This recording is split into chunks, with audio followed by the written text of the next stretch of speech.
Hello guys, మొత్తానికి ఇరుముడి trailer అయితే release అయిపోయిందండి. సో చాలా ఈగర్లీ వెయిట్ చేస్తున్నారు ఫ్యాన్స్ అంతా. రవితేజ గారు ఇరుముడి అని టైటిల్ పెట్టగానే ఏంటి ఇరుముడి అంటే డివోషనల్ టచ్ కదా, ఏంటి రవితేజ గారు డివోషనల్ టచ్లో ఎలా యాక్ట్ చేస్తారు ఏంటి అని ఒక చిన్న కన్ఫ్యూజన్ అయితే ఉండేది. సో మొత్తానికి ఆ సస్పెన్స్కి దించేశారు. నిన్న ట్రైలర్ రిలీజ్ అయిందండి. సో ట్రైలర్ చూసిన తర్వాత నా మైండ్ సెట్ అయితే మొత్తం చేంజ్ అయిపోయింది. సో ఇరుముడి అంటే ఓన్లీ డివోషనల్ టచ్ ఉంటుందేమో అనుకున్నాను, కానీ చూసిన తర్వాత ఇందులో ఆల్ ఎమోషన్స్ మిక్స్ చేసి రిలీజ్ చేశారండి. సో మొత్తానికి నాకైతే బీభత్సంగా నచ్చేసింది అయ్యా trailer. So first time Raviteja గారిని ఇలాంటి క్యారెక్టర్లో చూడడం చాలా ఎక్సైట్మెంట్గా ఉంది. సో ఈ ఎక్సైట్మెంట్ ఆగస్ట్ 21 వరకు మెయింటైన్ చేయాల్సిందే. సో సినిమా ఆగస్ట్ 21 రిలీజ్ అవుతుందండి.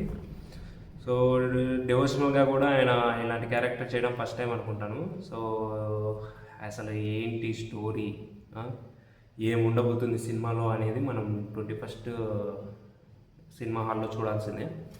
సో ఇందులో ఆయన వెబ్ క్యారెక్టర్గా ప్రియభవాని శంకర్ గారు యాక్ట్ చేశారని, ఆయన డాటర్ క్యారెక్టర్ మనమ్మ క్యారెక్టర్ ఉంది కదా, నక్షత్ర అనే అమ్మాయి యాక్ట్ చేసింది.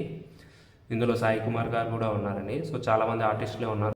సో ఇక స్టోరీ విషయానికి వస్తే ఇందులో రవితేజ గారు 2 క్యారెక్టర్స్ అయితే చేయడం జరిగిందండి. సో ఫస్ట్ అంతా ఆయన ఒక ఆల్కహాల్ అడిక్ట్గా అండ్ ఎక్కువ గొడవలు పడుతూ ఉంటారు. సెకండ్ వచ్చి ఒక అయ్యప్ప భక్తుడిగా అండ్ కూతురు మీద ఎక్కువ ప్రేమ ఉన్న తండ్రిగా చూపించారండి. సో అండ్ ఇంకా ఆ ఊర్లో ఒక స్కూల్లో జరిగే హత్యల వెనక ఎవరి హస్తం ఉంది ఏంటి, సో ఆ హత్యలు ఎవరు చేస్తున్నారు, అసలు ఏమైనా పర్సనల్ రివెంజా లేకపోతే సిస్టమేటిక్ రివెంజా అనేది ఈ స్టోరీ అనమాట. సో ఈ హత్యలకు రవితేజ గారి కూతురికి ఉన్న కనెక్షన్ ఏంటి, స్టోరీ అంతా నాకు తెలిసి వీళ్ళ ఇద్దరి చుట్టే జరుగుతూ ఉన్నట్టుంటుంది. రవితేజ గారి డాక్టర్ మీదే అనమాట. సో చూడాలి పర్ఫార్మెన్స్ ఎలా ఉంటుంది ఏంటి అనేది మనం ఆగస్ట్ 21 సినిమాలో చూడగలం. సో హోప్ సినిమా బాగుంటుందని ఎక్స్పెక్ట్ చేస్తున్నాను. సో దీనికి బ్యాక్గ్రౌండ్ మ్యూజిక్ జీవి ప్రకాష్ గారు అనమాట. సో చాలా అద్భుతంగా ఇచ్చారు. సో చాలామంది మల్లెపూల పల్లకి అనే సాంగ్, అయ్యప్ప సాంగ్ చాలా ఫేమస్ సాంగ్ అనమాట. సో ఆ సాంగ్ ఈ సినిమాలో పెడుతున్నారని ఫస్ట్ అయితే టాక్ నడిచింది. తర్వాత పర్మిషన్ ఇవ్వలేదు, ఈ సాంగ్ పెట్టడం లేదు అని మళ్ళీ ఒక టాక్ అయితే నడిచింది.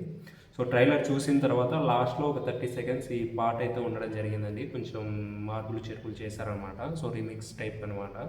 సో నేనైతే ఎక్స్పెక్ట్ చేస్తున్నాను ఫుల్ సాంగ్ ఉంటుందని. సో ఉంటుందో లేదో మనం సినిమా చూసిన తర్వాతే అర్థమవుతుంది.